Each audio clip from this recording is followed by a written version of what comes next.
Assalamualaikum warahmatullahi wabarakatuh. Saya Novia Mutiara Argita, NPM 18133100090, kelas A1 semester 5, program Sarjana Akuntansi, Fakultas Bisnis, Universitas PGRI Yogyakarta.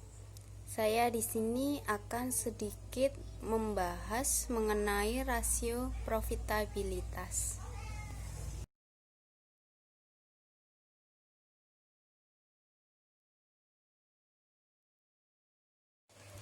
Apa sih rasio profitabilitas itu? Nah, rasio profitabilitas itu adalah rasio untuk menilai kemampuan perusahaan dalam mencari keuntungan. Nah, rasio ini memberikan ukuran tingkat efektivitas manajemen suatu perusahaan.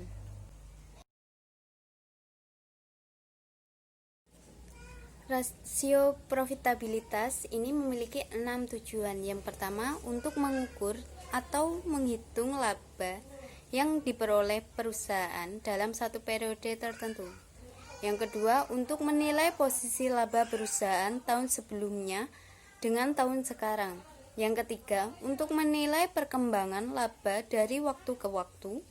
Yang keempat, untuk menilai besarnya laba bersih sesudah pajak dengan modal sendiri.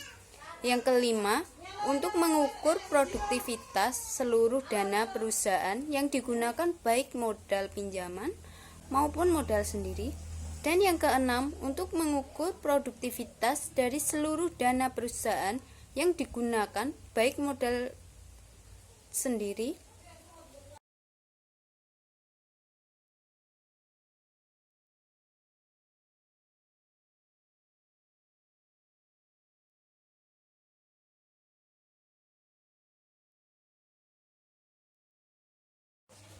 pada rasio profitabilitas ini juga memiliki manfaat.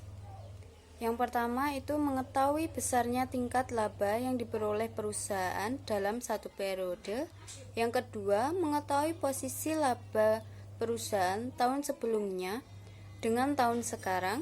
Yang ketiga, mengetahui perkembangan laba dari waktu ke waktu. Yang keempat, mengetahui besarnya laba bersih sesudah pajak dengan modal sendiri. Dan yang kelima, untuk mengetahui produktivitas dari seluruh dana perusahaan yang digunakan baik modal pinjaman maupun modal sendiri.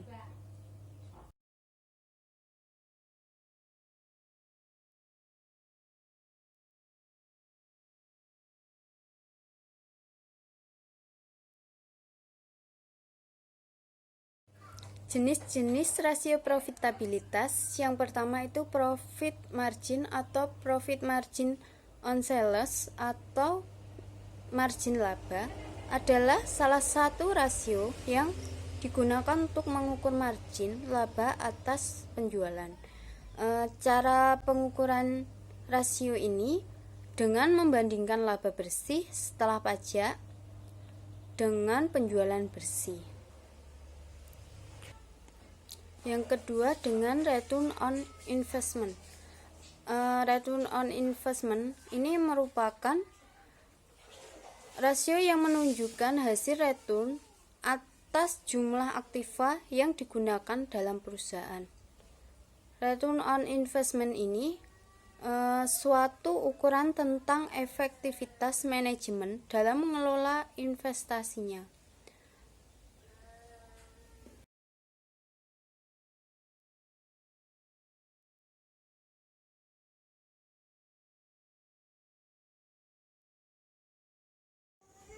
Yang ketiga, return on equity adalah rasio untuk mengukur laba bersih sudah pajak dengan modal sendiri.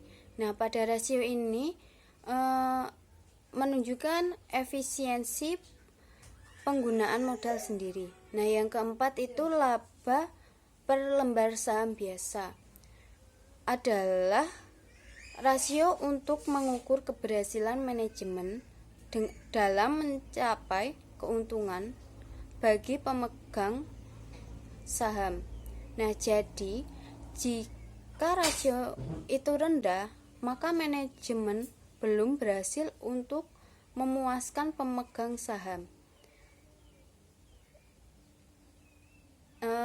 Sedangkan jika rasio tinggi, itu berarti kesejahteraan pemegang saham meningkat.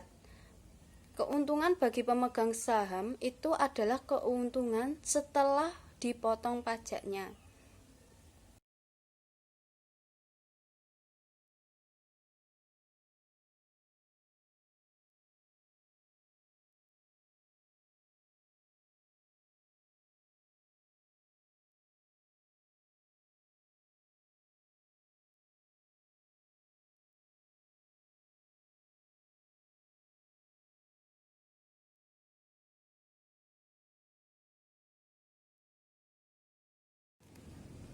Selanjutnya, analisis rasio profitabilitas pada PT BCA.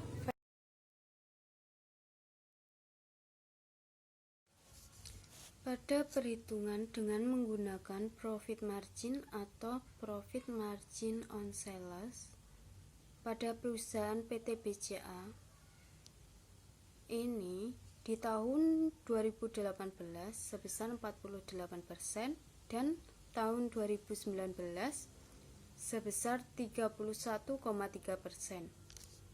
Jadi pada tahun 2018 penjualan bersih yang dapat dihasilkan laba bersih pada PT BCA itu sebesar 48%. Sedangkan pada tahun 2019 itu dapat menghasilkan laba bersih dari penjualan bersihnya itu sebesar 31,3%. Dari perhitungan tersebut dapat dikatakan tidak baik karena berada di bawah rata-rata, dan pada PT BCA ini mengalami penurunan menjadi 31,3%, yang berarti berkurang 16,7% dari tahun 2018.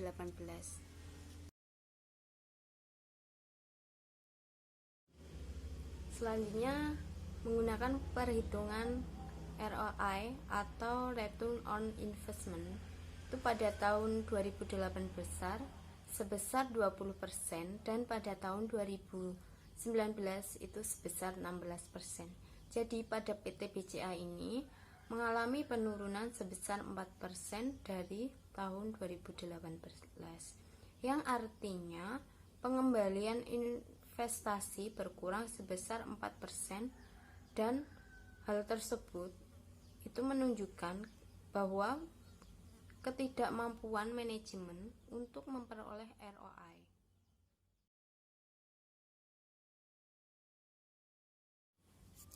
Pada perhitungan Return on Equity pada tahun 2018 itu menunjukkan pengembalian investasi yang diperoleh itu sebesar 32%, dan pada tahun 2019 itu turun menjadi 28%,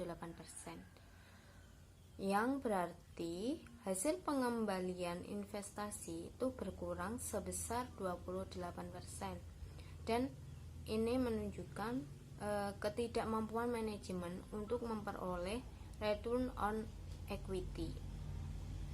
Jika rata-rata industri untuk return on equity itu sebesar 30%, maka perusahaan dapat dikatakan pada kondisi yang cukup baik karena keduanya masih di atas rata-rata. Tetapi pada PT BCA ini berada di bawah rata-rata. Jadi kondisinya itu tidak baik.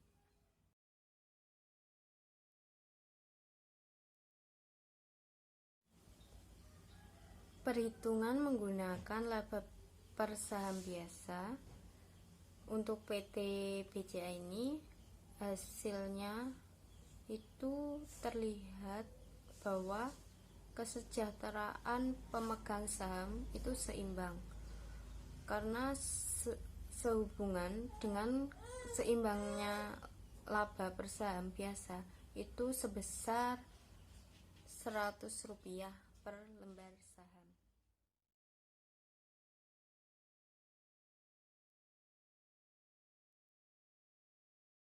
Terima kasih.